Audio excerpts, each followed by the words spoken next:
Lugares. Para dar continuidade ao nosso evento, passamos agora para a próxima palestra com o tema O alcance do artigo 26 da Corte Interamericana de Direitos Humanos, com a juíza do trabalho, Tereza Cristina Narras. Atuará como debatedor o juiz Geraldo Furtado de Araújo Neto, juiz do trabalho substituto no TRT da 24ª Região, mestre em Direitos Humanos pela Universidade Federal do Mato Grosso do Sul e doutorando em Direito do Trabalho e Seguridade Social pela Universidade de São Paulo. Por favor, palestrante.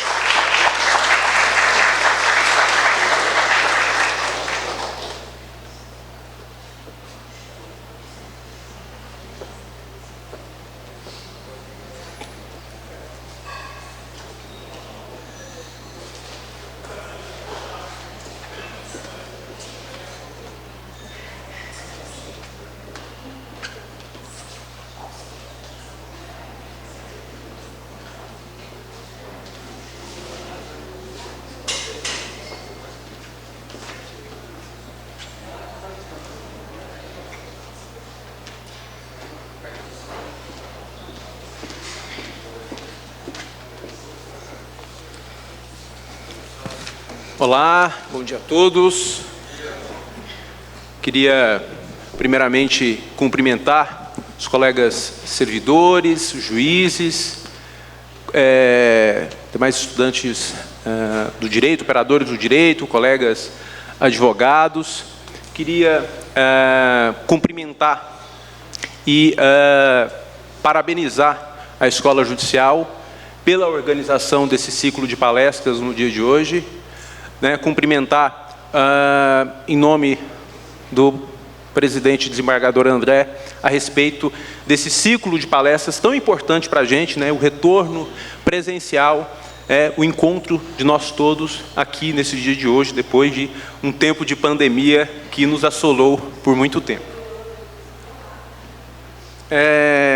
Queria também agradecer a presença da nossa ilustre palestrante, que nos brindará hoje com um tema tão rico, a respeito da Convenção Americana de Direitos Humanos, o artigo 26, falará ali a respeito do princípio da vedação ao retrocesso, ou efeito cliquet, princípio da progressividade dos direitos humanos, um tema muito rico. Hoje, na parte da manhã, o ministro Augusto já nos falou a respeito das decisões da Corte IDH, e o respeito que a gente deve ter com essas decisões. Então, veja que tudo isso vai ao encontro da recomendação 123 do CNJ, do início do ano, para a gente observar os tratados internacionais de direitos humanos, para a gente observar as decisões da Corte IDH.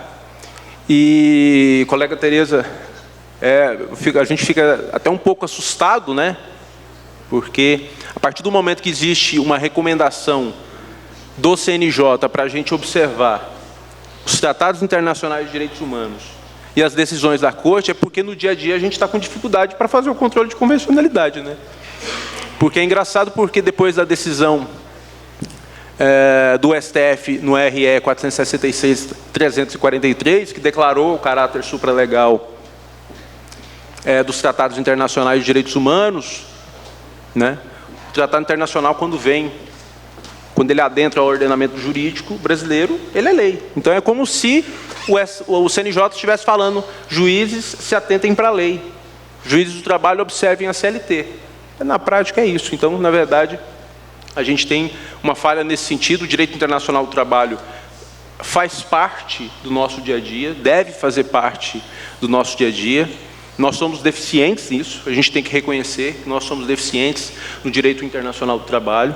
A gente está caminhando, aos poucos, nesse sentido, de reconhecimento dos tratados, não só colocar os tratados internacionais de direitos humanos como reforço de argumentação, mas eu acho que o mais importante, colocá-los em situação de primazia. Eu acho que essa é a parte mais interessante. Eu acho que esse é o recado da recomendação 123 do CNJ, que eu acho que a colega Tereza Cristina Narras hoje também falará um pouco. Antes de passar a palavra para a colega falar do currículo invejável da Tereza Cristina Narras, ela que possui doutorado em Direito das Relações Sociais pela Pontifícia Universidade Católica de São Paulo e doutorado em Direito do Trabalho e Trabalho Social pela Universidade de Castilha de La Mancha, pós-doutora e professora visitante na Universidade de Castilha de La Mancha. Ela também é juíza do trabalho do TRT da 2ª Região, titular da 2ª Vara do Trabalho de Itapecerica da Serra. E também, por último, membro efetivo da Academia Brasileira de Direito do Trabalho, titular da cadeira número 43. Então, nesse ato, passo a palavra para a colega. Muito boa palestra. Tenham todos um bom dia.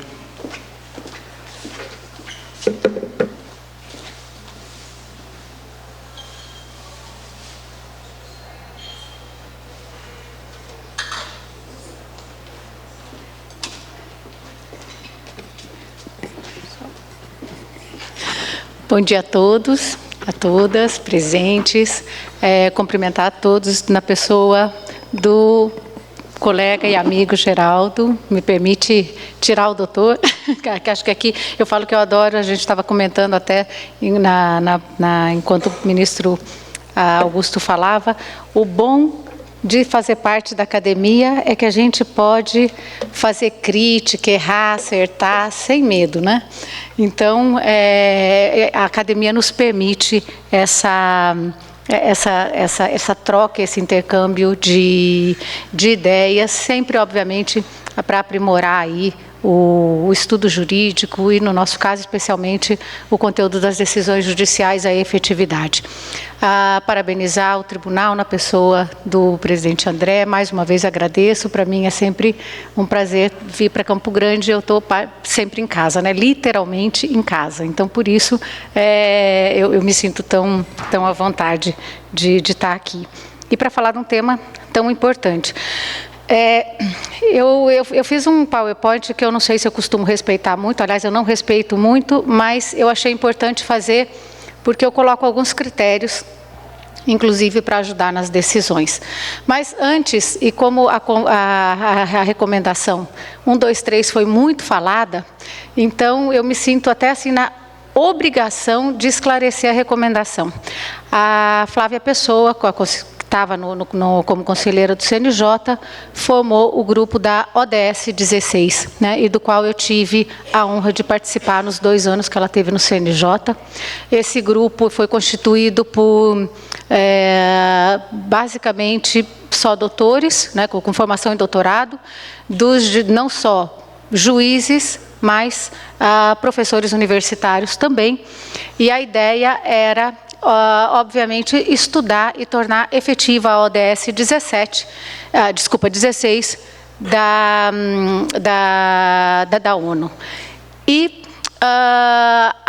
a intenção nossa era reviver um projeto que já tinha o CNJ com relação a essa questão dos estudos e da interferência, vamos dizer assim, do impacto das decisões internacionais sobre o direito interno. E eu fazia parte, a Flávia na época dividiu em 3 grupos, grandes grupos, o civil, o penal e o trabalhista, né? Eu falo, foi a grande, foi o grande, vamos dizer assim, um grande mérito da ideia da formação desse grupo, foi ela e a conselheira Maria Tereza, que eram as coordenadoras desse grupo, e eu fazia parte do grupo da área trabalhista, óbvio. E a recomendação saiu, né, no apagar das luzes, né, o ministro Fux fez questão de assinar no começo do ano, mas ela já estava pronta, que ficou pronta no final do ano, um pouco antes do recesso.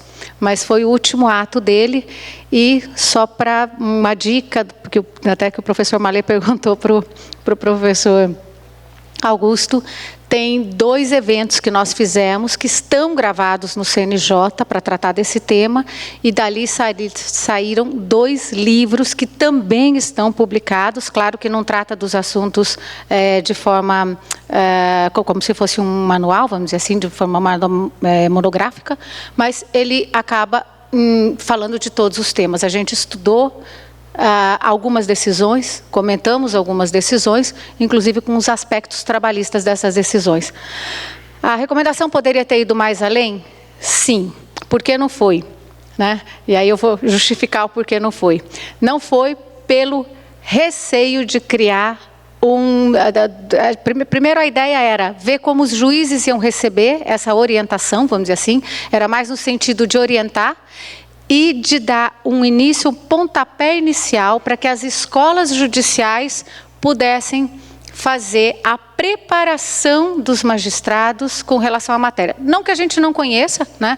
Todo mundo já conhece algumas decisões, ou de uma forma ou de outra, ou na área universitária, ou mesmo na prática do dia a dia, mas a ideia era não querer ser agressivo, vamos dizer assim, e criar um encargo mais para o juiz, mas sim começar do começo. Vamos trabalhar na formação, na discussão e que isso se refletisse nas sentenças. Então, por isso, saiu na forma como saiu para um aprimoramento, né? E até aqui vocês vão ver, eu estou começando de trás para frente, né? A conselheira Flávia, ela saiu do CNJ, o nosso grupo,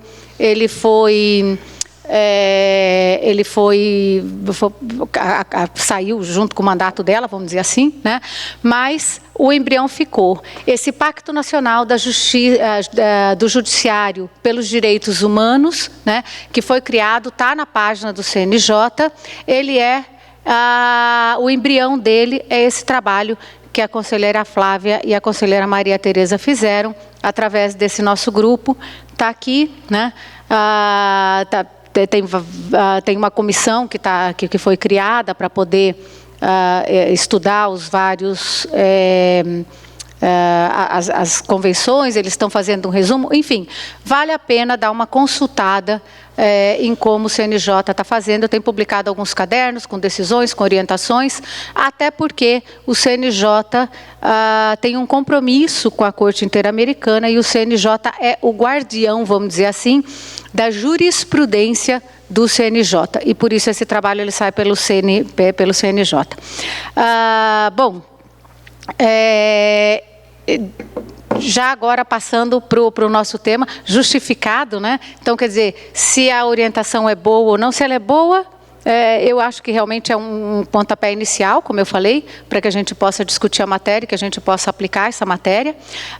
Como o professor Augusto já falou, nós estamos assim começando, né? É que ele foi modesto, mas na verdade tem 2 ministros no TST que estão julgando de acordo com esses pactos, que é ele mesmo, né? E obviamente ele não ia ficar fazendo a propaganda dele, mas eu posso fazer, como eu falei, a vantagem da gente estar na área acadêmica é essa.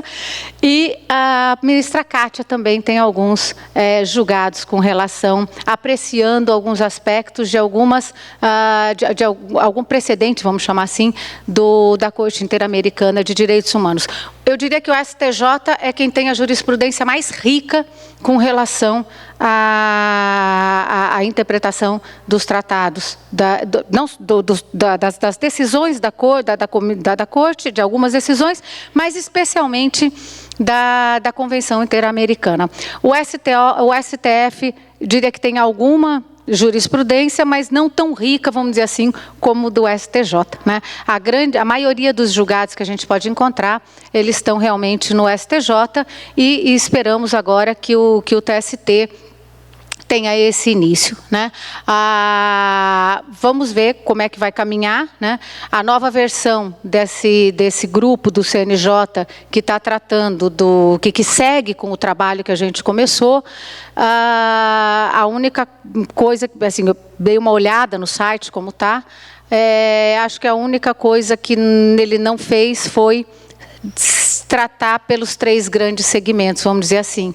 E aí eu não sei, eu particularmente, uma opinião muito pessoal, eu acho que o direito do trabalho vai perder. Por quê? Porque dentro da geografia que a conselheira Flávia e a conselheira Maria Tereza tinham feito, existia um grupo específico para direito do trabalho, né? Estudando as convenções, inclusive todas as sentenças da Corte, e que não fossem de caráter trabalhista, mas qual o aspecto trabalhista que ela tem. Nesse trabalho do CNJ que a gente fez, eu fiquei responsável pelo tema do Ximenes, né? E ali eu consegui extrair a matéria trabalhista que não foi discutida, né, como o próprio professor já falou, por questões de ordem histórica com relação ao próprio estudo do direito do trabalho dentro das decisões da Corte, mas ali se podia extrair, sim, questões de natureza trabalhista que não foram tratadas, mas que a gente poderia trazer aqui para o nosso direito do trabalho, para as nossas considerações. Bom, eu gostaria de fazer antes um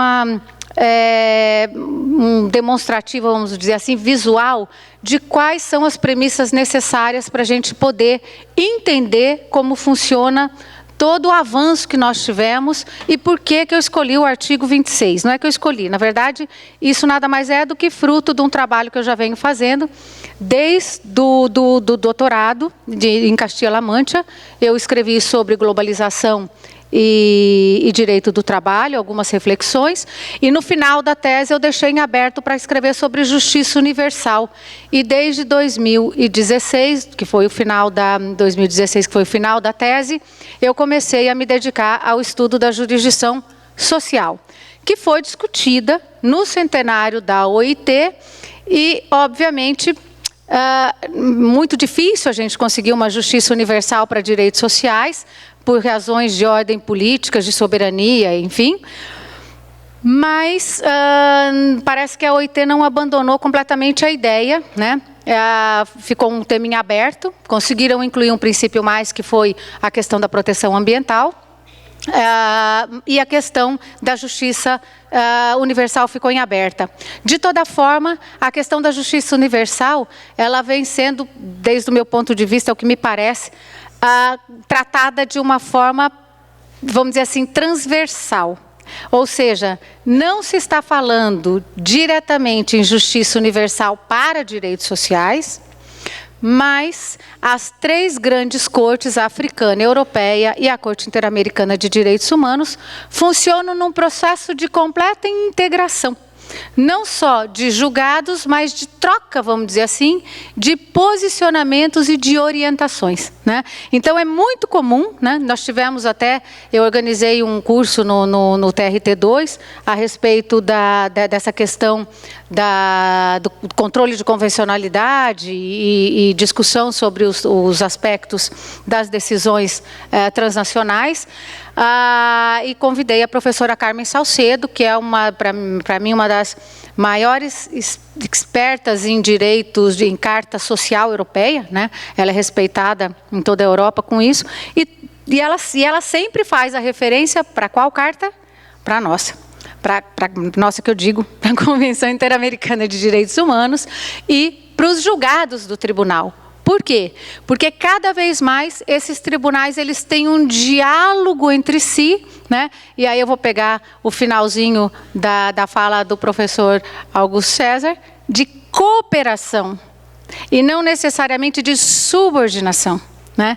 E aí eu já começo opinando sobre a questão do artigo 5º, né, da nossa Constituição, e de quando fica nessa discussão de supralegalidade que o STF decidiu. Eu acho que, vou copiar o professor, eu acho que a questão é muito mais simples. Acho que a questão não é de supralegalidade ou de ficar colocando nomes com flores dentro dos institutos, né? O que a gente tem, na verdade, é que quando o Brasil ele assina em 1948, que ele se une para a formação da OEA e assina a Carta da OEA, ele acabou se comprometendo no plano político internacional a respeitar tudo aquilo que fosse resultado desse grande encontro. Ou seja, o encontro entre países para formar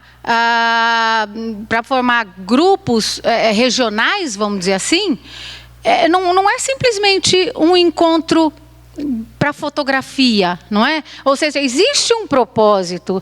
Qual era o propósito da formação da Carta da OEA, né? E aqui ele está na Carta da OEA, no preâmbulo, a ideia é uma missão histórica na América de oferecer ao homem uma terra de liberdade com um âmbito favorável para o desenvolvimento da sua personalidade e realização das suas aspirações. Ou seja, eu só consigo atingir isso a partir do momento que eu cumpro tudo que está aqui. Bom, claro, a ideia dessa carta não foi de formar ou de tratar de direitos necessariamente de ordem social, mas sim de criar um processo de integração política e econômica, que, obviamente, como aconteceu com a formação da própria União Europeia, acaba havendo uma movimentação da questão social, né? Mas, se eu pegar, por exemplo, a Carta da OEA, estou falando só da Carta de 48, porque depois vem o Protocolo de Buenos Aires, que faz o primeiro alargamento dessa carta, eu vou ver aqui no artigo 4º que entre os propósitos da OEA estão promover por meio de uma ação cooperativa, ou seja, eu tenho que ter uma cooperação entre todos os estados, o desenvolvimento econômico, social e cultural. Aqui eu já tenho a nota do artigo 26 da Convenção Interamericana de Direitos Humanos. E aqui nessa carta também, não estou falando da extensão dela, se eu pegar aqui no artigo 29, o trabalho é um direito e um dever social, e não será considerado como um artigo de comércio, e reclama respeito à liberdade de associação, à dignidade de quem o presta, e tem que se efetivar em condições que sejam condições decentes, né? Então, quer dizer, aqui é o nosso primeiro instrumento, que depois ele sofre um alargamento na carta, no protocolo de Buenos Aires. Esse protocolo de Buenos Aires, ele faz vamos dizer assim, um alargamento daquilo que tem na carta, e a ideia, artigo 31, acelerar o desenvolvimento econômico e social em conformidade com as modalidades e procedimentos no marco dos princípios democráticos. Ou seja, mais para frente, nós vamos ver que nas observações gerais do Comitê de Ordem Econômica e Social e também nas decisões da própria Corte Interamericana, o desenvolvimento, a cooperação, quando a gente vai falar em progressividade, a cooperação internacional, ela passa a ser um direito fundamental, né? Inclusive, na OG 3, ele dá o exemplo da alimentação, né? E é uma coisa interessante, porque nós estamos falando de uma carta de 48, de todo um desenvolvimento que ela vem tendo, e se eu não falasse para vocês a data, vocês iam pensar que fosse escrita hoje. Porque, na verdade, o exemplo que ele dá, por exemplo, é o evento da questão da fome, né? Ou seja, o que é um desenvolvimento progressivo quando eu vou falar de questão de fome, né? Como é que o Estado vai falar que vai deixar as pessoas morrerem de fome ou passarem qualquer privação por falta de uma alimentação, né? E aí ele fala assim, olha, se está passando, eu tenho que contar com a cooperação internacional. E se o Estado nega ajuda internacional, ele viola o artigo 26.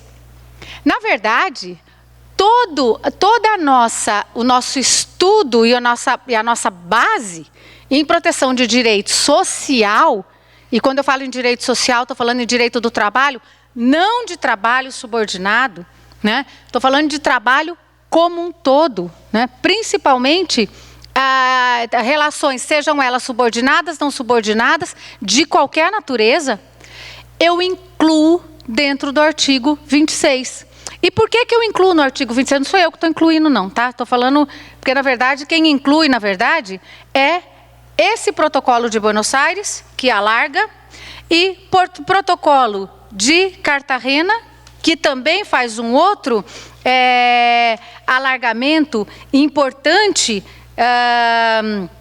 com relação à cooperação, né? O protocolo de Cartagena, ele reafirma os princípios da Carta da OEA e no artigo 30 ele engloba a cooperação, ele traz que a cooperação nos campos da economia, da ciência, da cultura, da educação, da tecnologia. O que a OEA que a CEPAL está tratando hoje? A CEPAL está tratando da digitalização como um direito fundamental. Da onde ele tirou isso? Tirou desses protocolos todos que foram alargados. Aqui no protocolo de Cartagena, em 85, já se incluiu o direito à informação.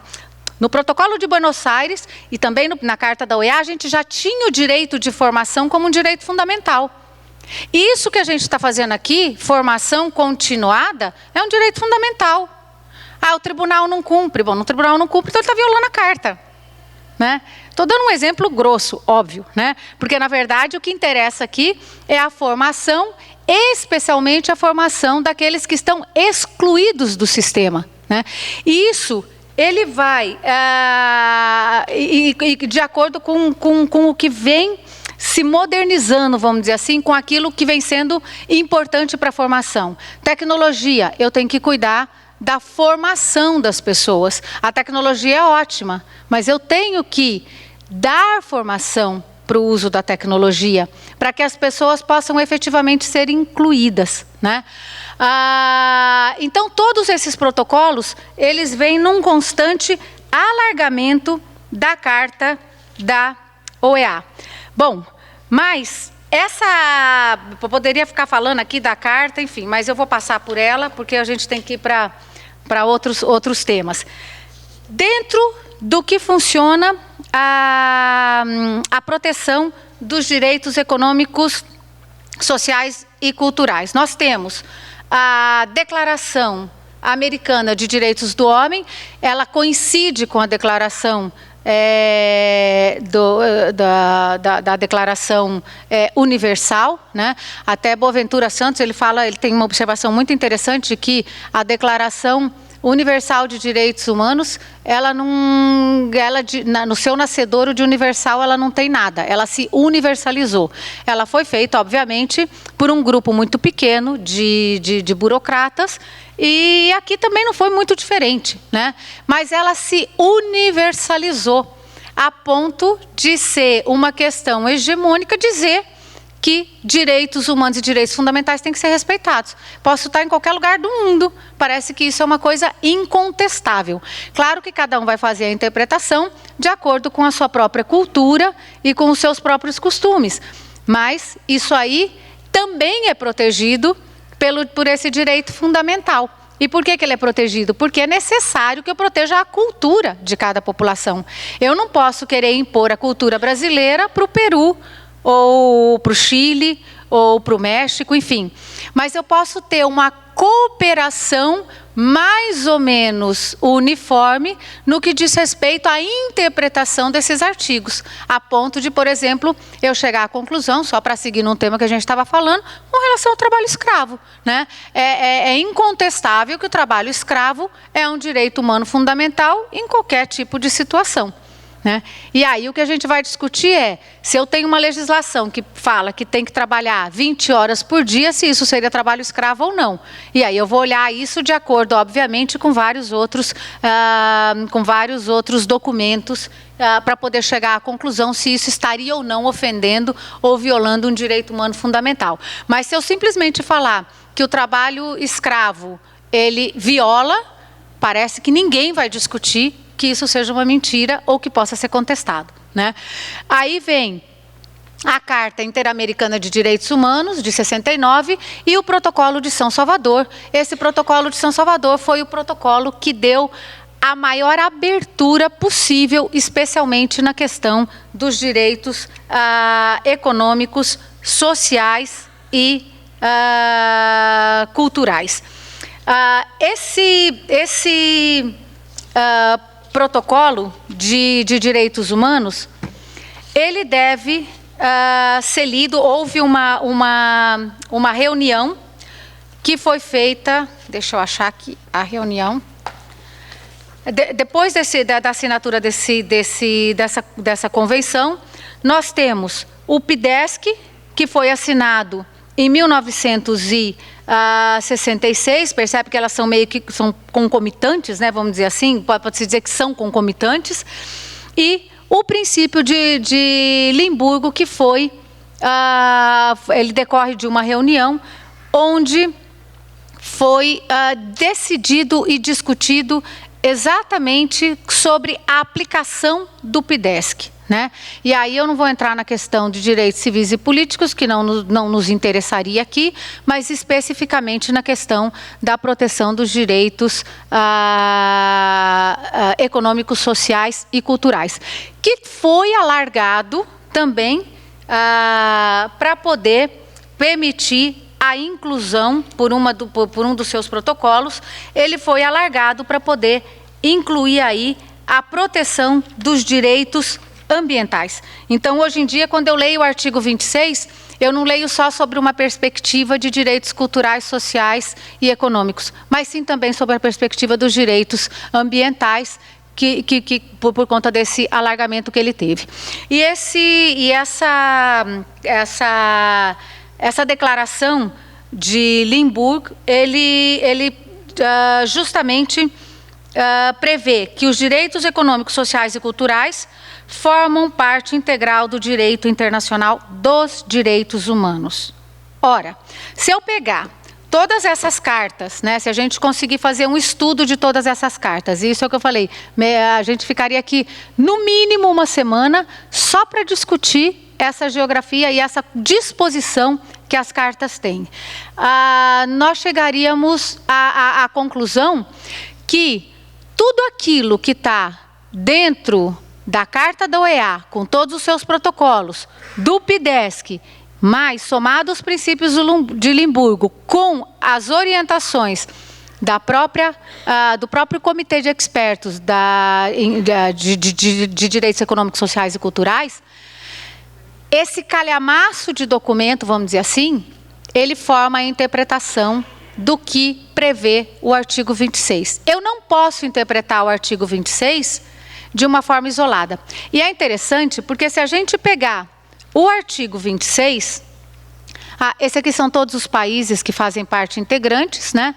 Aqui são os pilares que formam a OEA, também vou passar por esse. Aqui, o que previu a Convenção Interamericana de Direitos Humanos, que seria o nosso documento fundamental, vamos dizer assim, decreto do Brasil. Olha só, o artigo 26, ele vem previsto dessa forma. Ele parece uma norma isolada no meio de uma carta, não é? É uma norma, ele é sozinho, ele não tem mais nada, né? Tudo que decorre e toda a interpretação que a gente tem, vamos ficar só na nossa área, em direito do trabalho. Não, repito, não estou me referindo a direito do trabalho subordinado. Estou me referindo a toda forma de prestação de serviço, né?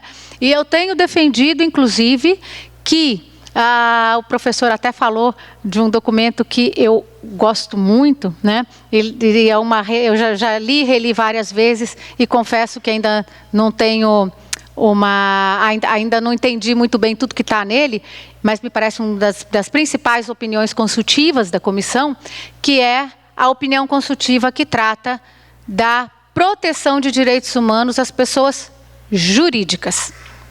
Essa opinião consultiva é uma das mais importantes. E por quê? Bom, por várias razões, mas dentro do que eu venho sustentando, porque nós estamos numa verdadeira mudança, numa verdadeira transição da relação de trabalho subordinada, né? Em razão não só da mudança geracional, que eu não vou entrar nesse tema agora, mas também em relação às novas organizações empresariais como um todo, principalmente por conta do impacto que a tecnologia tem sobre essas organizações, né? Então, tem surgido cada vez mais, e isso começou a explodir, vamos dizer assim, com a crise de 2008, alavancado por um programa do Barack Obama nos Estados Unidos, quando ele, na África, lança o programa do empreendedorismo, né? A semente está aí. E aí o que acontece? Esse batalhão de trabalhadores que não se incluíam em lugar nenhum estão virando empreendedores, que são pessoas jurídicas dentro de um sistema, do sistema legal, não só do nosso, viu? Todos, né?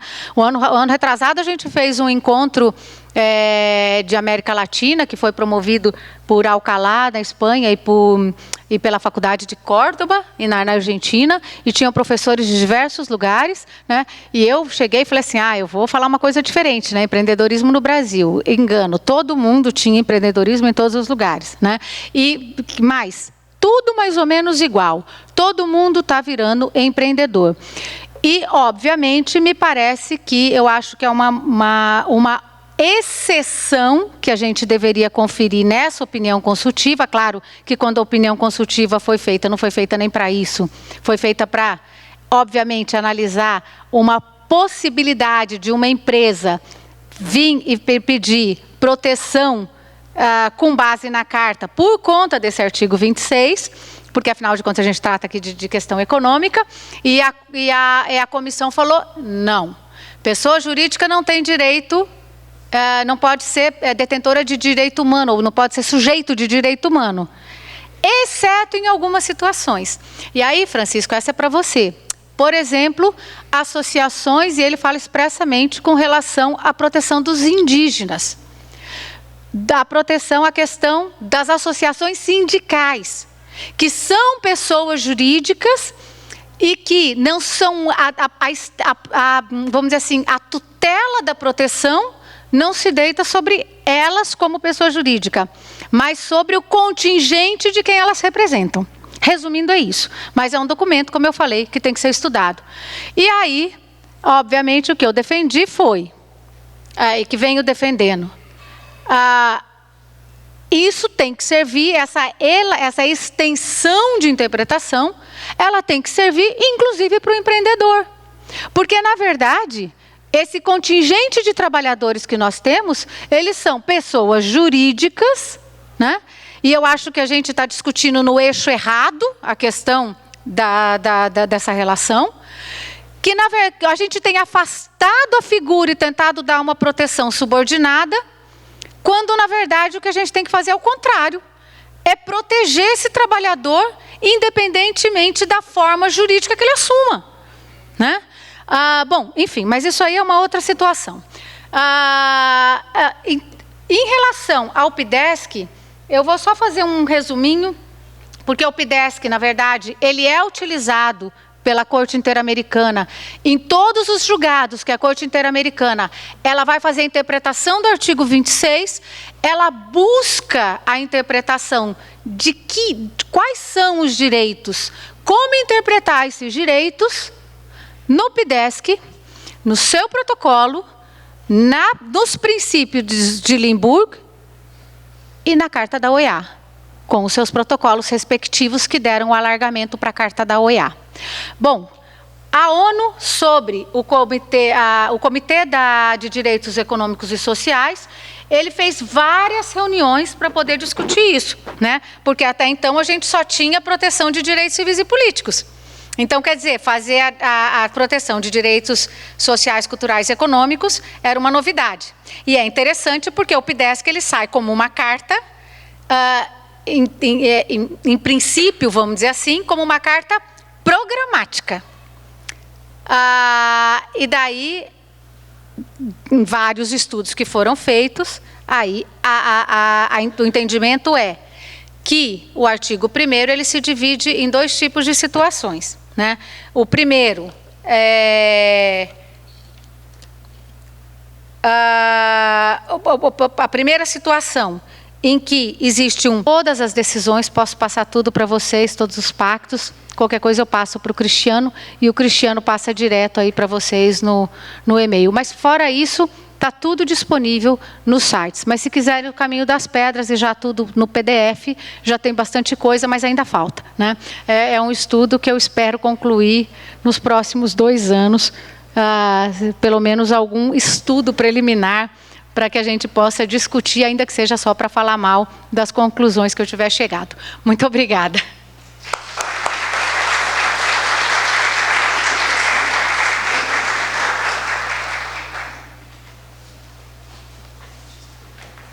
Sim, claro.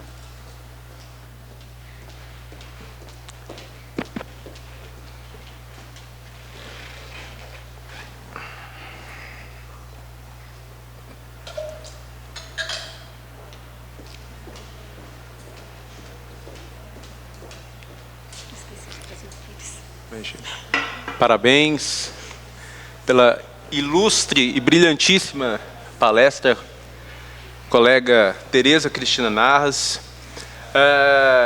Pegando um gancho naquilo que você falou por último, a respeito da dificuldade que a gente tem do controle de convencionalidade, né? E que a gente ainda tem muita dificuldade de aplicar o controle de convencionalidade. Eu já vi, infelizmente, colegas falando, claro, isso há muitos anos atrás, de que quando ele tomou posse para o cargo de juiz, ele fez o juramento, obviamente simbólico, sob a Constituição e não sob qualquer tratado internacional de direitos humanos. E a gente esquece que quando a gente faz ou melhor dizendo, cumprir com o devido controle de convencionalidade, é realizar a própria Constituição Federal. Porque o controle de convencionalidade está lá no artigo 5º, parágrafo 2º e parágrafo 3º. Então, o controle de convencionalidade ele é imperioso. Ele não é facultativo, a gente deve fazê-lo no dia a dia. E a gente não deve esquecer que a gente trabalha com direitos humanos todo santo dia. Nós somos juízes do trabalho. A gente trabalha com direitos humanos. Então, essa é a importância do controle de convencionalidade. E, no começo, você falou a respeito da tese do Supremo, né, lá do RE 466 e 343, né, da supralegalidade. E isso foi dito também na parte da manhã pelo ministro Augusto. O controle de ou melhor dizendo, a tese da supralegalidade do Supremo, ela não consegue resolver, que o ministro Gilmar Mendes não me ouça, ele não consegue resolver muita coisa do nosso dia a dia. É claro, eu vou pegar aqui uma hipótese cerebrina. Se a gente leva a ferro e fogo essa questão hierárquica do tratado internacional com caráter supralegal, se eu tenho uma norma nacional que ela é mais protetiva que um tratado internacional, eu vou aplicar a norma nacional? Vou aplicar o tratado internacional que é menos protetivo? Não faz sentido nenhum. Quando a gente trabalha com controle de convencionalidade, aqui eu gosto muito das lições do professor Luiz Guilherme Conce, da PUC, não sei se você o conhece, porque você fez o doutorado na PUC, mas o Conce é muito brilhante nisso, né? Ele é um dos que defendem que não há sentido nenhum a gente fazer qualquer tipo de controle hierárquico quando a gente fala de controle de convencionalidade. Controle de convencionalidade é a aplicação do princípio pro homine. A gente não mexe com hierarquia quando a gente faz o controle de convencionalidade. Agora, puxando um pouquinho para o cerne, né, da palestra, a respeito do artigo 26 da CADH, e mais especificamente para o direito do trabalho, não tem como a gente não falar da produção normativa trabalhista nos últimos tempos, máximo em relação à reforma trabalhista. Não vou nem falar em relação à questão pandêmica, porque realmente a questão pandêmica foi, vamos dizer assim, saiu do eixo, foi uma excepcionalidade. Mas para mim é muito claro que desde a reforma trabalhista há uma retirada de direitos trabalhistas, né? Claro, para fazer frente talvez a algum tipo de adaptação econômica, para fazer frente a alguma necessidade e tudo mais. E aí, eu me lembro que na época da reforma trabalhista, houve um artigo muito bem escrito pelo professor e colega nosso Molina, do TRT 23, junto com o professor Mazzuoli, e eles defendem que não há inconvencionalidade como um todo da reforma trabalhista, né? Porque o artigo 26 não deveria ser lido de forma tão petrificada, vamos dizer assim. E nesse próprio artigo do professor Molina, ele cita um entendimento do Canotilho, porque esse princípio da vedação a retrocesso, ele foi extraído muito também da Constituição Portuguesa da década de 70. E o professor Canotilho fala que algum tipo de retirada de direitos, essa retirada é possível, mas desde que haja algum tipo de compensação e desde que não seja afetado o núcleo essencial, vamos dizer assim. claro, e aí o que é o núcleo essencial para nós, né? O que é o núcleo essencial do direito do trabalho brasileiro? E aí vem a minha primeira indagação. Eu sei que é uma pergunta complicada, até porque, e longe de mim falar que a reforma trabalhista foi inconvencional, eu acho que uma decisão jurídico-política seria excepcional e seria realmente muito difícil. Você citou até o artigo 4º do PIDESC, né? Que também o artigo 4º do PIDESC ressalta que há possibilidade de retirada de direitos, desde que seja para o bem-estar geral, né? Mas o que vem a ser esse bem-estar geral realmente é uma questão complexa. Mas eu queria, a primeira indagação, se, desde a reforma trabalhista, desde 2017, se esse núcleo essencial não foi mexido, né, no que tange ao artigo 26 da CADH, né, se de fato não haveria uma inconvencionalidade, não estou falando nem da reforma trabalhista como um todo, ou de qualquer lei como um todo, mas de algum artigo pontual, se você acha que vem sendo respeitado esse núcleo essencial trabalhista, né, essa seria a minha primeira indagação, né,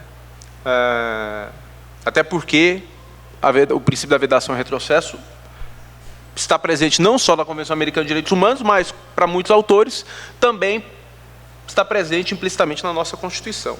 E puxando aqui para o controle de convencionalidade, essa é a segunda indagação, você até falou que realmente a nossa aplicação é muito tímida do controle de convencionalidade, né?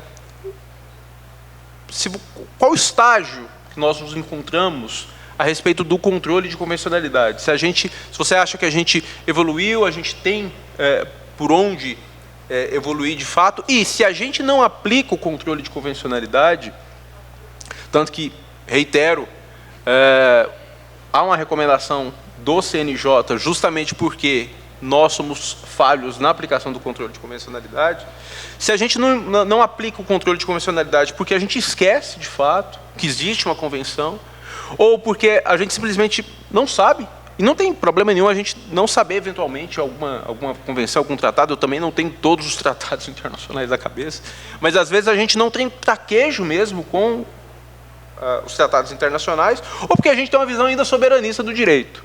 Eu gosto muito de um termo cunhado por uma subprocuradora da República, que é defensora do direito internacional, que ela fala que a gente ainda tem uma visão soberanista do direito. O direito brasileiro, acima de tudo, é acima de todos. A gente tem uma visão soberanista e, às vezes, a gente esquece, né, do caráter supralegal dos tratados. Tudo bem, eu falei no começo da crítica, né, que a tese da supralegalidade não consegue responder todas as perguntas possíveis, mas está lá o julgamento do STF deu primazia aos tratados internacionais de direitos humanos, obviamente desde que não votados como se emendas constitucionais fossem, porque aí, nesse caso, teria caráter constitucional. Mas, basicamente, são essas duas indagações ou provocações. Bom, obrigada pela pergunta. Realmente,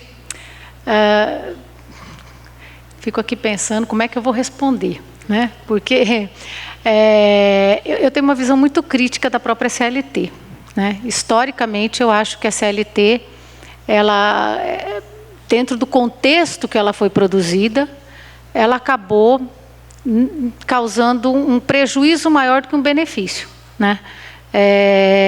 Ela, enfim, por toda a história, o ambiente da época que ela foi produzida, ou seja, os direitos que estão ali e a forma como ela foi escrita é como se desse um cala-boca para todo mundo, né? O Estado controla os sindicatos e nós estamos sentindo na pele agora o grande mal que isso fez para a gente, e o Estado controla tudo, né? Então, quer dizer, se a gente for pensar bem e refletir, né, desapegado de qualquer para o âmbito do comitê e de outros organismos mais, resolveram tudo de uma maneira muito simples. A questão é resolvida pelos princípios que estão no início de cada carta, que é basicamente não discriminação e equidade. Qual que é a ideia? Acabar, difícil, mas eliminar ou reduzir desigualdade social, permitir uma inclusão social, e eu só permito a inclusão social através de uma proteção, especialmente a grupos vulneráveis, e aí vocês incluem tudo que vocês quiserem dentro dos grupos vulneráveis, né? E aí, por exemplo, a gente tem a questão do trabalho da mulher, a questão da população LGBTQI, que, aliás, nosso encontro não foi feito, né, Francisco, antes do que foi antes da pandemia, né? Mas fizemos depois, deu mais ou menos certo, mas não da forma como a gente queria, mas saiu mais ou menos.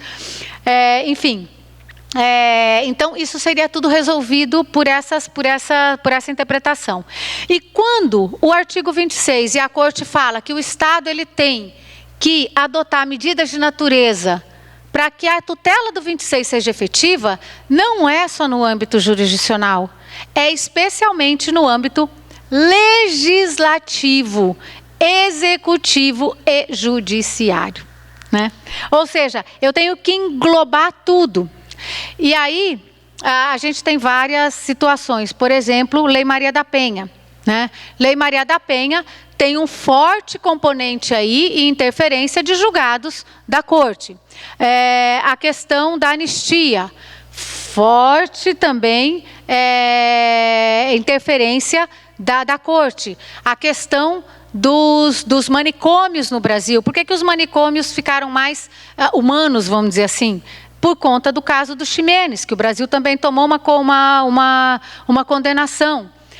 Agora vai começar a execução do caso da fábrica de fogos, né? Compromisso do Estado de fiscalização das empresas que possam colocar risco, isso tudo está dentro aí do artigo 26. E aí a gente vem aqui na questão da progressividade, né? Dentro do que é a progressividade, a gente vai falar assim, bom, em hipótese nenhuma eu admito, por exemplo, a restrição, ou então essa restrição ela tem que estar dentro do que se chama recursos disponíveis e obrigação de caráter imediato. Como é que isso ele se faz? Eu já estou terminando, tá, Geraldo, porque já deu meu tempo aqui, tá? Depois a gente pode discutir mais. Mas o que eu queria pontuar da regressividade é a questão, por exemplo, que nós tivemos escrita pelo Supremo no caso da discussão sobre a MP 936 ou 927, foi tanto MP que eu já faço confusão, da questão do voto do ministro Lewandowski, quando, numa linha lá embaixo, assim, ele fala assim, estou citando aqui a resolução número 1 da orientação número 1 da Comissão Interamericana, que fala da flexibilidade de direitos no momento da pandemia. E aí fala assim, em momentos de extraordinariedade, isso aí está escrito no livro que o professor Augusto César acaba de lançar, né? Parece que vai ser lançado em Brasília agora, que estava aqui à venda. Eu cheguei a escrever sobre isso, né? Nesse livro, sobre essa resolução, que para mim é uma das resoluções mais importantes para entender quando a gente pode avançar e quando a gente pode retroceder. Então, as várias discussões que tinham no momento, a questão das férias, o que eu faço? Pode ser, pode não ser. Poderia o Estado ter publicado essa norma? Poderia, ou seja, eu estou fora do controle de constitucionalidade, e todo mundo falando em constitucionalidade, mas isso vai além, vai na questão da convencionalidade.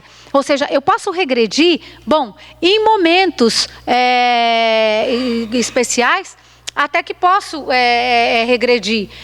E o comitê, ele fala, quando se publica essa orientação geral, a número 3, que para nós é uma das mais importantes e é onde a gente vai poder interpretar como é que vai funcionar a questão da regressão ou não, ele fala da questão dos recursos disponíveis, né? Ou seja, o Estado tem recurso para manter a situação que ele vinha mantendo? Ou ele não tem? E se ele não tem, ele tem a obrigação de pedir ajuda internacional. E os países que são vinculados vão dar ajuda internacional. Ora, por que a União Europeia investiu para ajudar a Amazônia? Claro, porque existe um critério de cooperação internacional que eles vão efetivamente, dar importância. Isso aqui está no pacto, né? O que é progressividade efetiva, está nessa orientação geral. Eu não vou ler porque meu tempo já acabou. O que eu quero passar para vocês aqui, casos do Brasil que estão na corte, eu acho que a gente tem que começar a se preocupar, tá?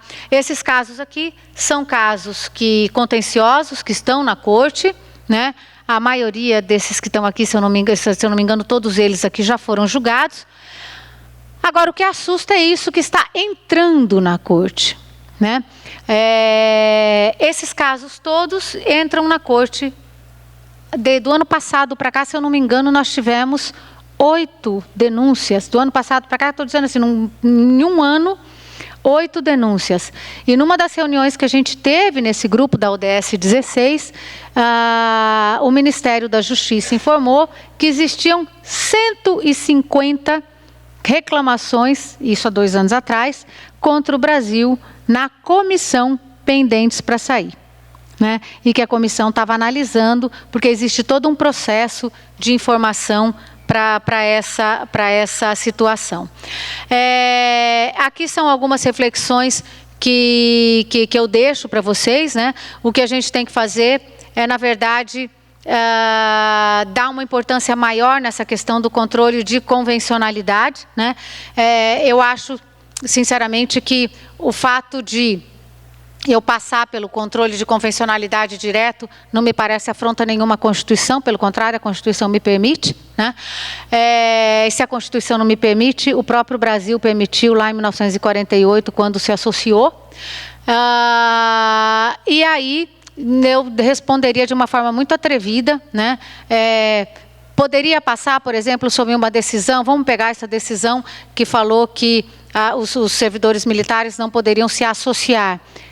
Poderia, eu poderia passar direto e fazer um estudo, desde a carta, dos precedentes que a própria OIT tem, porque, claro, ali também tem limitação, tá? Tem limitação. Todo direito fundamental não é ilimitado. E a própria carta, ela cria um espaço onde os tratados internacionais, eles falam em direitos e deveres. Não só deveres do Estado, mas deveres de nós como cidadãos, né? Porque é muito fácil jogar toda a culpa e falar assim, o Estado não fez. E aí eu pergunto, nós estamos fazendo nossa parte? Né? Então, nós também temos deveres. Essa vinculação não é somente para o Brasil, Estado, Executivo, ou Legislativo, ou Judiciário, mas para nós também, como cidadãos. Até que ponto nós estamos respeitando e não violando esses direitos. A jurisprudência nacional, eu ainda acho muito tímida, né? O que a gente tem que buscar, na verdade, é aquilo que o próprio pacto chama, que é direitos humanos para todos, né?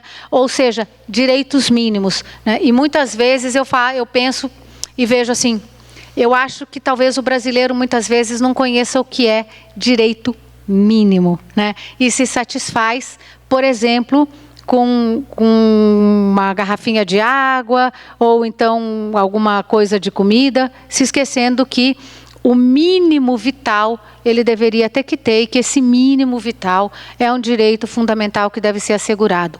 E terminaria plagiando aí o Boaventura Santos dizendo, nós temos que parar de ver os direitos humanos e fundamentais como a partir do momento de que o ser humano ele é só um objeto, né? Nós temos que ampliar esse conteúdo todo para poder fazer uma efetiva inserção e não ficar só no plano do discurso bonito para dizer que efetivamente pertencemos a uma organização internacional, mas não temos muita vontade aí de cumprir com aquilo que nos comprometemos internacionalmente.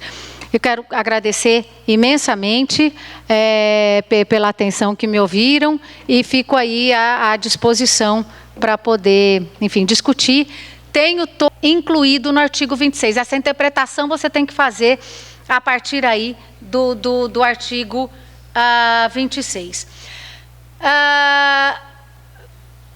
Um caso que eu quero chamar a atenção especial é esse caso.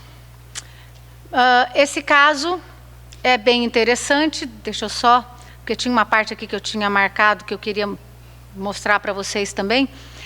Caso de Los Buzos Mesquitos, né? Esse caso ele foi também julgado pela corte. Esse Buzos Mesquitos é uma comunidade,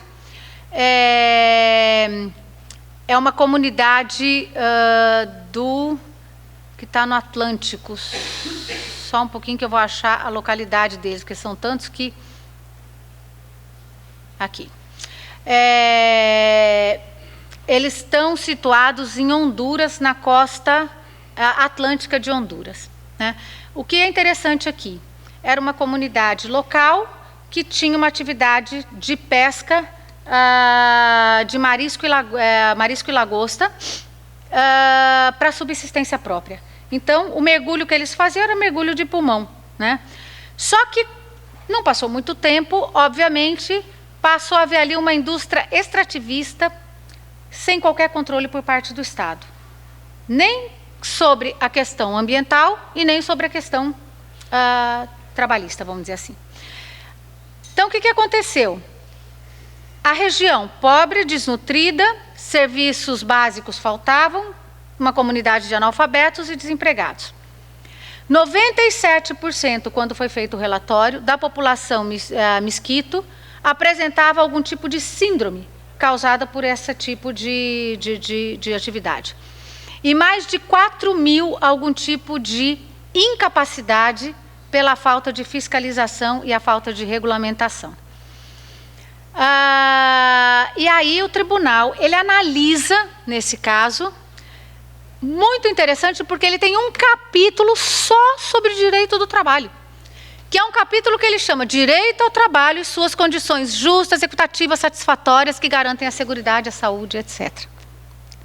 E aqui, o tribunal, ele fala que esses direitos que estão previstos na DESCA, né, eles são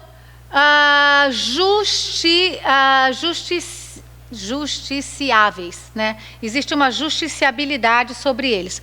Ou isso quer dizer o seguinte, que eles podem reclamar sobre esses direitos e com base no artigo 26 perante a Corte Interamericana dos Direitos Humanos. Mas o que é interessante também, quando ele fundamenta isso, essa decisão, a Corte ela fundamenta com base numa carta, num estudo da ONU, que chama Princípios Retores sobre Empresas e Direitos Humanos, das Nações Unidas, onde tem, o primeiro capítulo abre dizendo a obrigação das empresas trabalharem e respeitarem direitos humanos e direitos fundamentais. E, obviamente, um capítulo aí que vai ser destinado para o direito dos trabalhadores, né? Então, isso quer dizer o seguinte, não só aquelas cartas que eu coloco no início, elas servem para a interpretação do 26, mas todas as outras cartas dos organismos internacionais. Bom, e como é que a Corte julga, por exemplo, direito sindical? Direito sindical é julgado a partir do artigo 16 da Convenção, que trata do direito de associação, liberdade de associação, no seu mais extenso entendimento, né? E aí eu lembro de um julgamento que teve no Supremo Tribunal Federal com relação a uma associação que foi formada por policiais militares e se eu não me engano, o relator foi Gilmar Mendes. E aí ele fala que a associação era inconstitucional porque a associação ela não se admite formação de sindicatos para policiais. E a defesa da associação era, mas eu não sou sindicato, eu sou associação. Inclusive eles tinham colônia de férias. Acabaram com a colônia de férias do pessoal porque o Supremo entendeu que era sindicato. E aí, depois que ontem eu assisti, tive a oportunidade, né? Aliás, agradeci até o atraso, porque daí eu consegui chegar para ver a exposição do professor Malê. Quando o professor Malê resolveu todos os meus problemas, quando eu pensava como eu ia tratar da questão do controle de constitucionalidade, do controle de convencionalidade. Ficou simples, nós não temos controle de constitucionalidade, é só controle de constitucionalidade de lei. Logo, então... E, na verdade, é uma brincadeira, Malê, mas na verdade é o seguinte, o que acontece é que eu só quero deixar claro para vocês que quando eu analiso a matéria, desde o ponto de vista dessas decisões internacionais, eu não passo por controle de constitucionalidade, isso não interessa. O que interessa é como se interpreta fora a jurisprudência que eu vou trazer para dentro. Né? Então, isso passa além da Constituição. Porque, como eu disse, a Constituição também tem que respeitar esses preceitos. Então, a questão da promulgação ou não, da validade ou não, essa criação, não, se é direito fundamental de uma natureza, está valendo, se é direito fundamental de outra natureza, eu preciso de 3/4. Isso não tem a menor importância dentro do universo da interpretação que eu tenho que trazer para fazer dos direitos fundamentais a que o Brasil se obrigou, não necessariamente dentro da geografia da nossa Constituição Federal, mas sim, além da Constituição Federal, dentro desses pactos internacionais que foram assumidos. E aí eu volto aqui. E o direito sindical? Como é que eu interpreto, né? E aí não me venham com a pergunta o que fazer com o artigo 8º. O artigo 8º da Constituição, na verdade, ele fere, ele não passa no controle de convencionalidade. Por quê? Aí vocês vão falar, mas o Brasil não ratificou a Convenção 89. Se ele ratificou, se ele não se ratificou, ele se comprometeu com os princípios da OIT quando ele aderiu à OIT. E não vamos esquecer que o Brasil é órgão fundador, não pode nem falar que entrou depois pela porta dos fundos. Ele entrou pela porta da frente já na Convenção número 1, que ele não ratificou até hoje. E não vai ratificar. E aí eu falo, então eu não preciso aplicar a Convenção número 1? Eu vou aplicar a Convenção número 1. O que eu não posso ter é uma reclamação formal contra o Brasil na OIT. Mas a própria Corte Interamericana utiliza todos os precedentes, vamos falar em precedente da OIT, do Comitê de Liberdade Sindical, para fazer a interpretação do artigo 16. E tem um documento que é 27, né? A opinião consultiva 27, né? Que ela fala sobre a questão da liberdade sindical desde uma perspectiva de gênero. Mas, na verdade, ele não fala só disso, ele fala de tudo, de associação e de liberdade sindical, não só desde uma perspectiva de gênero, mas desde a perspectiva de o que isso tem que ser tratado. Por quê? Porque se eu estou fazendo um julgamento em que eu vou precisar utilizar, por exemplo, uma compreensão do que seja liberdade sindical, eu não tenho isso só aqui. Aqui eu tenho os princípios gerais e retores. Eu vou buscar na OIT, que é o órgão internacional responsável por isso, para poder chegar a essa interpretação do que é e do que não seria a liberdade sindical. Né? Então, eu na verdade misturei bastante os temas, como vocês perceberam, né? Não sou muito boa em seguir o PowerPoint, mas está aqui. O que acontece? Eu tenho direitos que são derivados da Carta da OEA, é isso que eu estou dizendo para vocês. Educação, trabalho, né, dentro do individual, seguridade, moradia, alimentação, saúde, direitos naturais. Quando eu falo de criança, eu vou buscar na Unicef o que tem de criança. Né? Ou seja, eu pego todas as agências que a ONU tem e vou ver quem estudou o assunto e quem está encarregado disso. Né? Ou seja, quem tem a melhor interpretação sobre isso. Né? E quais são as obrigações do Estado por derivação? Garantir o respeito aos direitos do artigo 26, aplicar o princípio da não discriminação e equidade e o compromisso dos Estados em garantir medidas de qualquer natureza pela tutela do artigo 26. O que isso quer dizer? Primeiro, quando se iniciou esse estudo e esse alargamento de todas as cartas, a Corte e a Comissão, só para ficar no âmbito das duas, não encontrariam os propósitos e a razão dos mesmos. Olha aqui. E aí a gente entra nos precedentes que o professor Augusto já falou com tanta propriedade. Não vou ficar, claro, a gente demoraria aqui também muito tempo para poder discutir cada um deles. Não vou entrar na questão do Supremo, porque também já foi falado da interpretação que o Supremo traz, mas, obviamente, eu tenho que dizer que dentro da liberdade acadêmica que a gente tem, respeito, obviamente, todos os precedentes, mas na área acadêmica eu posso dizer que essa coisa da supralegalidade, diante do que a gente tem de sistema internacional, desculpa, não entender como funciona o sistema internacional. A Constituição tem que estar subordinada ao sistema constitucional, por conta do compromisso político que o Brasil fez.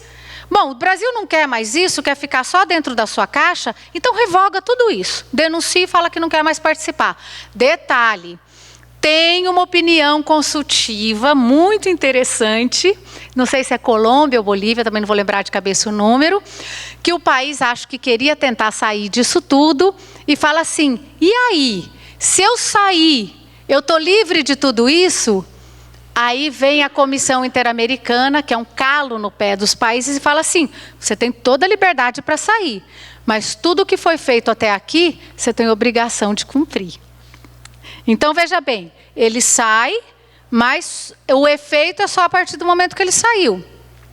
Condenação, processo que está em andamento, não vai ser arquivado, porque naquele período você esteve vinculado às obrigações que você mesmo quis pactuar de forma livre. Porque, afinal de contas, a adesão à OEA foi uma adesão livre. Então, logo, você tem que responder por todos os encargos, ônus, direitos, bônus e etc. Tá? Então, esses casos, que são casos muito interessantes e que eu vou comentar muito rápido, esse caso é simplesmente isso aqui para poder dar, veja bem, esses protocolos e essa jurisprudência toda, ela surge dentro, obviamente, de uma evolução, não só das diversas reuniões, mas como o próprio professor Augusto já falou, as pessoas esqueciam que existia o artigo 26, quando elas faziam as denúncias. Só que daí chegou num determinado momento que a corte fala assim, olha, mas isso aí eu posso enquadrar aqui também. Tem um juiz brasileiro que passou pela corte, que infelizmente faleceu, foi esse ano que ele faleceu, se eu não me engano, o juiz Cansado, que foi, vou dizer assim, que um dos grandes estudiosos ou maiores defensores do artigo 26. E ele começou a levar, especialmente para os julgados, ele tem, inclusive, alguns votos divergentes ou complementares, vamos dizer assim, das decisões da corte, chamando atenção para esse artigo 26. Então, a partir daí, o artigo 26 ele começa a ganhar os holofotes e começa a surgir dentro de uma situação ou de outra. Então, por exemplo, esse caso aqui da comunidade Yaquachá contra o Paraguai, foi a primeira vez que o Estado, que a corte, ela fala assim, olha, o Estado tem obrigações positivas, ele tem obrigações positivas para garantir aí uma vida digna para as pessoas. Aqui morreu uma série de crianças indígenas e de idosos, justamente porque a região que eles viviam era uma região sem a menor condição de vida, vamos dizer assim, né? Existia uma precariedade de tudo. Então, aqui discute-se especialmente a questão da demarcação das terras indígenas. E aqui o Estado fala, olha, tem que ter essa situação. Esse julgado de Ien e Bócico contra a República Dominicana é um caso interessantíssimo. E a discussão começa com a questão da violação ao Pacto dos Direitos Civis. Por quê? Porque o que eles pediam aqui era o direito à nacionalidade, né? Ou seja, os haitianos entraram na República Dominicana para buscar uma vida melhor, foram trabalhar na lavoura e nas plantações, obviamente que estavam ali todos sem papéis, ilegais, só que foram trabalhando dentro daquela precariedade toda que a gente conhece desse tipo de imigração, e tiveram filhos, né? Com dominicanas. Só que o entendimento da lei dominicana é que se o pai é ilegal no país, o filho não pode ser registrado. Ora, se o filho não pode ser registrado, ele não tem direito à nacionalidade. Então é como diz o julgado, olha, ele não tem direito nem de sair do país, porque ela não tem um documento, uma certidão de nascimento. E isso, quer dizer, ficou conhecido como Ninhas e Bócico, mas, na verdade, o processo ele engloba, se eu não me engano, 20 crianças, 18 ou 20 crianças, uma coisa assim, que estavam sem papéis. Eles formaram uma associação, né, para poder resolver o problema dessas crianças. E por que discutiram a questão do acesso à educação? A educação está dentro do 26, como eu já falei. Por quê? Porque as meninas foram expulsas, a menina foi expulsa da escola, porque não tinha certidão de nascimento. Então, lhe foi negado o direito, inclusive, de estudar, né? E aqui, percebe que começa com uma discussão, como disse o professor, de âmbito civil, e passa para uma questão de âmbito social. Isso quer dizer que quando a corte julga, ela tem essa possibilidade de estender, né? O caso das 5 pensionistas também já foi comentado, o caso do Acevedo Buendia também, que é o caso da revisão das pensões. E o que é muito interessante aqui é que, nesse caso, o tribunal ele vai tratar da questão da progressividade e da não regressão, né? Tem uma parte até bem interessante no julgado, em que o tribunal ele fala o seguinte: olha, quando o Estado, eu até lembrei dos nossos casos de aposentadoria, né? Quando existe uma reforma de pensões, mas essa reforma tem por finalidade atingir, quebrar a disparidade entre as pessoas que estão na ativa e as pessoas que são inativas, eu tenho que analisar o caso pela questão do grupo, pela questão do coletivo, e não pela questão particular de um grupo pequeno e seleto de pessoas. Por isso, as decisões e as leis, elas não podem ser caprichosas ou arbitrárias, né? E aqui ele acaba dando validade até a uma interpretação constitucional, onde onde o Tribunal Constitucional tinha dito que poderia se respeitar para os casos dos pensionistas um critério de reposição que fosse fixado, inclusive de acordo com o que o próprio tribunal estabelecesse. Aqui também são precedentes dos informes da Comissão Interamericana, né, em que a comissão ela analisa essa extensão de situações e de direitos, ampliando cada vez mais o rol daquilo que eu vou encaixar dentro do artigo 26 como de interesse, como direito cultural, econômico e social. Eu queria chamar a atenção. Tem o caso da greve, que a gente começa a ver todos os casos e fica com vontade de falar de todos, né? Mas tem um caso interessante também, que é o caso do Garcia Fajardo, que o professor também já falou, que é o caso da greve dos trabalhadores, e que a comissão ela considera a greve dentro dentro desses direitos econômicos e sociais, né? É um caso que foi julgado contra a Nicarágua, e a comissão ela considera os direitos econômicos, caso de trabalhador aduaneiro que tinha feito greve, depois eles perderam o emprego, voltaram, enfim. O que é interessante, trabalhadores aduaneiros entram no marco da proteção dos direitos econômicos, sociais e culturais, tutelados na Convenção, no artigo 26. Então, ele passa de me provoca que eu vou tratar do 26 e começa a estender o entendimento em vários julgamentos para falar isso é Peru, o outro sobre a Espanha, o outro sobre Barcelona, e agora eu estou com uma aluna que está escrevendo sobre o sistema das prostitutas sueco e alemão. E um outro que está escrevendo sobre o problema da moradia como direito fundamental. Olha isso.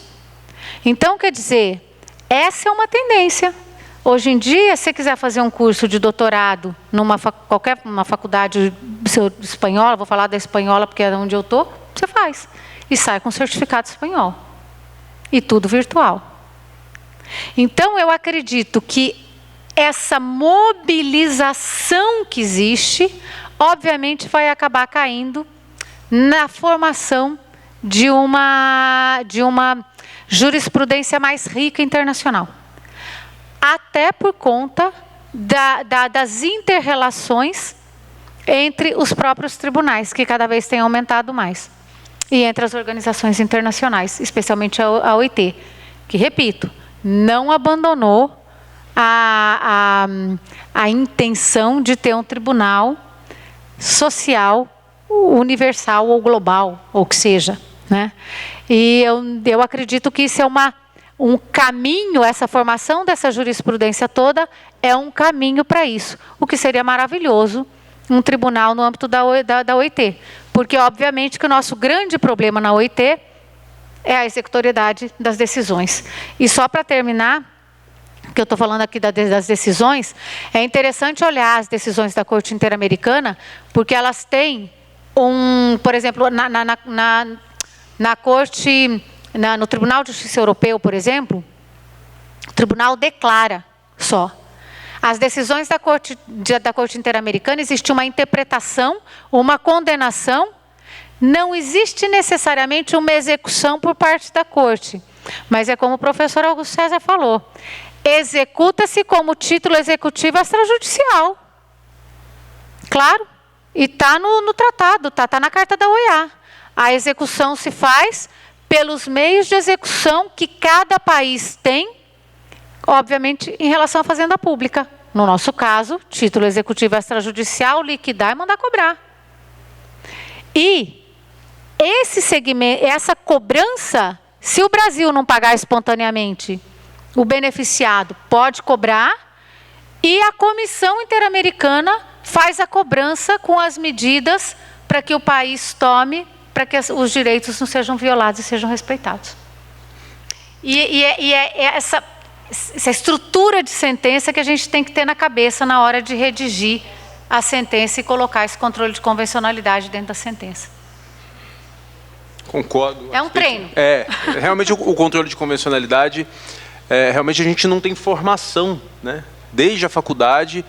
Eu me lembro que na Escola Nacional da Magistratura, à época, eu acho que eu já tive alguma coisa sobre controle de convencionalidade, mas, de fato, a gente precisa ser mais estimulado, né? Ter traquejo maior com os tratados internacionais de direitos humanos. Eu repito, a gente mexe com direito humano todo santo dia, né? Nós somos juízes do trabalho, e quem sabe, né, talvez por meio dessa recomendação, nós sejamos mais estimulados ainda a fazer o devido controle de convencionalidade. Geraldo, se você for aplicar o artigo 26, não é que a gente mexe todos os dias, não.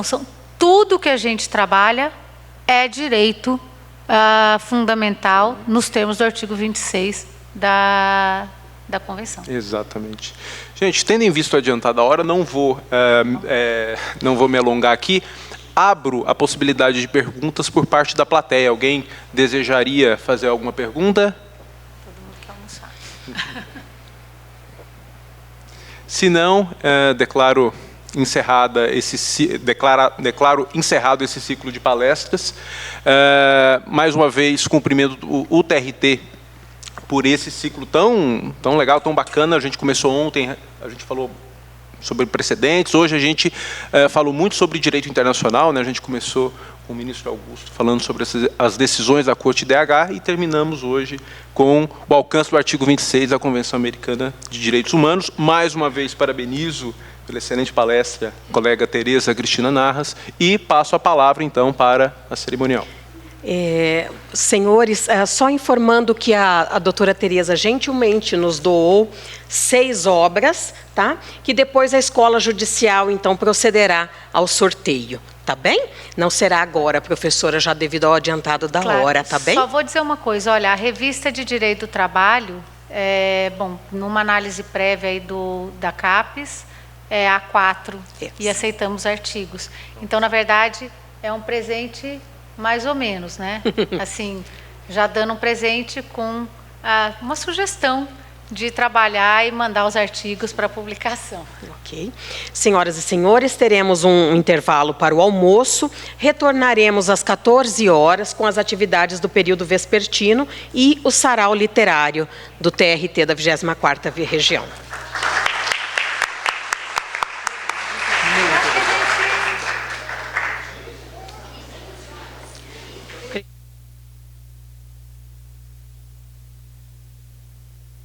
quer emoção, a gente vai chegar à conclusão que o que está acontecendo nessas discussões, teve retrocesso, não teve retrocesso, flexibilizou, não flexibilizou, é um reflexo da ordem em que a CLT foi produzida. Ou seja, a gente não cresceu. Né? O Estado, quando fez a CLT, o governo, quando faz a CLT, ele simplesmente pretende que as crianças não cresçam. Eu também gostaria que a Vitória ficasse pequenininha para o resto da vida, mas não é o que acontece. Né? Então, o que está acontecendo agora? Essa abertura toda internacional que nós estamos tendo, ela acaba trazendo vários questionamentos. Né? E numa situação muito complicada, porque nós somos um país em que nós temos desde o trabalho escravo até o trabalho altamente tecnológico. Né? Então, a gente tem que pensar se nós queremos ficar num direito do trabalho do século XVIII ou se nós queremos caminhar num sistema de efetiva proteção para um direito do trabalho em que eu consiga efetivamente parar de discutir se o trabalhador tem ou não carteira de trabalho e dar uma proteção social que ele merece, independentemente do tipo de regime jurídico que ele esteja submetido. Então, às vezes eu fico pensando até que ponto a CLT claro, ela é uma progressão dentro do que a gente tinha, mas ela parou no tempo. E parou no tempo pela estrutura que ela tem, pela nossa comodidade. Né? É muito mais cômodo ficar preso ali e discutir só o que está escrito na CLT do que caminhar para frente e lutar por uma inclusão. Né? Ou seja, os trabalhadores subordinados, a gente não pode negar que eles estão protegidos. Eles têm organização sindical, eles têm pagamento de salário, têm hora extra garantida, tem tudo. E eles representam o quê? 25%, 27%? E os outros, para ser mais otimista, os outros 70% estão onde? Estão completamente marginalizados. Então, eu acho que o retrocesso nosso não é necessariamente na questão da reforma em si. Né? A reforma em si visou quem? O trabalhador subordinado. Toda reforma no nosso país visa o trabalhador subordinado. Né? E se a gente pega a moçada que hoje trabalha, né? Fui dar aula no Rio Grande do Sul de pós-graduação, ninguém que estava na sala de aula, advogado, ninguém quer CLT e nem carteira de trabalho. Eles querem ter flexibilidade. É uma outra geração. E eu vou continuar batendo na tecla de que essa geração é subordinada ou não. Quando que a gente tem um maior número de ações que vão discutir vínculo de emprego ou não? Na situação de desemprego. Quando a gente não tem muito desemprego, está tudo em paz, você discute qualquer outra coisa. E aí a gente vai entrar em outras discussões, né? A ponto de chegar na própria existência da justiça do trabalho. Claro, e cada vez a competência da justiça do trabalho, ela sai mais da justiça do trabalho, por decisão do próprio Supremo, que chega a ponto de falar que representante comercial é relação comercial. Aí eu fico perguntando, a culpa é deles ou é nossa? Né? Muito assim, fazendo uma autocrítica, é deles ou é nossa? Né? Quando a gente exclui e fala que não, que ele tem que ser empregado e não julga como trabalhador realmente que ele é trabalhador. Então, eu acho muito complicado falar que a reforma foi um retrocesso. Ela foi uma forma, porque a nossa CLT, por mais que a gente fale em flexibilidade, a CLT é inflexível. Esses dias liga uma amiga e fala assim, olha, estou com um problema com a empresa tem trabalhador no Brasil inteiro e outros morando fora. Como é que eu faço o acordo coletivo? Eu falei, com que sindicato? Vamos chegar no acordo marco global. Né? Acordo marco global, eu fico imaginando se alguém invoca o cumprimento de um acordo marco global num tribunal brasileiro. Como o tribunal julgaria? E começa daí. Como um tribunal pode julgar relações sindicais, negociais sindicais? Ou seja, eu continuo tirando o poder do sindicato. Eu continuo tratando o sindicato como se o sindicato fosse um moleque. E os argumentos? Olha, já ouvi argumento, eu aceito qualquer tipo de argumento, mas dizer que o poder normativo tem que continuar porque os sindicatos são corruptos, não procede. Não procede por duas razões. Se são corruptos, não deviam estar existindo. Cadê o Ministério Público para fazer a fiscalização de sindicato que é de gaveta? Ou de sindicato que realmente é corrupto? E tem sindicatos muito bons.